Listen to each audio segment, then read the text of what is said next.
মার্কিন যুক্তরাষ্ট্রে হঠাৎ করে ক্রেডিট কার্ডের সুদের হার নিয়ে কেন এত আলোচনা?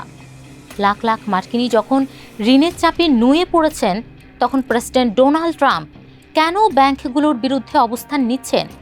সুদের হার 10% বেঁধে দেওয়ার প্রস্তাব কি সত্যিই সাধারণ মানুষের জন্য স্বস্তি বয়ে আনবে, নাকি এতে উল্টো ক্ষতি হবে?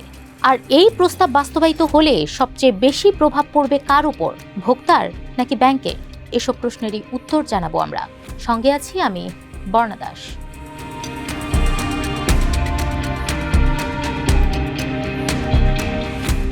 যুক্তরাষ্ট্রে ক্রেডিট কার্ড ঋণ এখন একটি বড় সামাজিক ও অর্থনৈতিক সমস্যায় রূপ নিয়েছে। ফেডারেল রিজার্ভের তথ্য অনুযায়ী বর্তমানে মার্কিনীদের মোট ক্রেডিট কার্ড ঋণের পরিমাণ $1 ট্রিলিয়ন বেশি।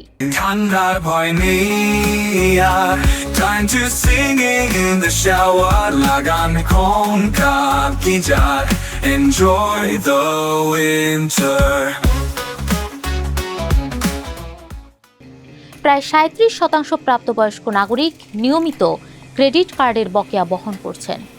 গড় সুদের হার বেড়ে দাঁড়িয়েছে প্রায় 22%, যা এক দশক আগে ছিল 13%-এর কাছাকাছি। এই বাস্তবতায় গত সপ্তাহে ডোনাল্ড ট্রাম্প প্রস্তাব দেন, আগামী 20 জানুয়ারি থেকে এক বছরের জন্য ক্রেডিট কার্ডের সুদের হার সর্বোচ্চ 10% সীমাবদ্ধ রাখা হবে। নির্বাচনী প্রতিশ্রুতির অংশ হিসেবে দেওয়া এই প্রস্তাবকে তিনি সাধারণ মানুষের ঋণচাপ কমানোর একটি উপায় হিসেবে তুলে ধরছেন।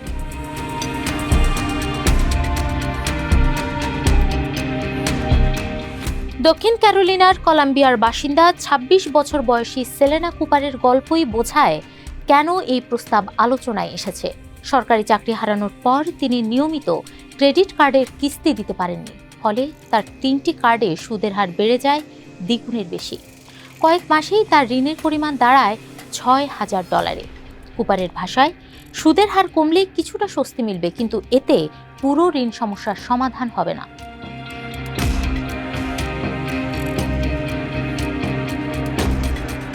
ব্যাংকগুলোর দাবি, সুদের হার বেঁধে দিলে তারা ঝুঁকিপূর্ণ গ্রাহকদের ঋণ দেওয়া কমিয়ে দেবে। বড় ব্যাংকগুলো সতর্ক করে বলেছে, এতে অনেক মানুষই ক্রেডিট কার্ড ব্যবহারের সুযোগ হারাতে পারেন। জেপি মর্গেন ও সিটি গ্রুপের মতো প্রতিষ্ঠানগুলো আশঙ্কা প্রকাশ করেছে, এতে ভোক্তা ব্যয় কমে যাবে এবং নেতিবাচক প্রভাব পড়বে সামগ্রিক অর্থনীতিতে। তবে সব বিশ্লেষক ব্যাংকগুলোর সঙ্গে একমত নন। ভ্যান্ডারবিল্ট বিশ্ববিদ্যালয়ের এক গবেষণায় বলা হয়েছে, 10% সুদসীমা কার্যকর হলে মার্কিন ভোক্তারা বছরে প্রায় $100 বিলিয়ন সুদ সাশ্রয় করতে পারবেন। গবেষক ব্রায়ান শিয়ারের মতে, সুদের বোঝা কমলে সাধারণ পরিবারগুলোর মাসিক ব্যয়ে সরাসরি ইতিবাচক প্রভাব পড়বে। অন্যদিকে বিশেষজ্ঞরা সতর্ক করে বলছেন, শুধু সুদের হার কমালেই সমস্যা স্থায়ী সমাধান হবে না। ব্যাংকগুলো হয়তো বার্ষিক ফি বা দেরিতে পরিশোধের জরিমানা বাড়িয়ে সেই ক্ষতি পুষিয়ে নেওয়ার চেষ্টা করতে পারেন।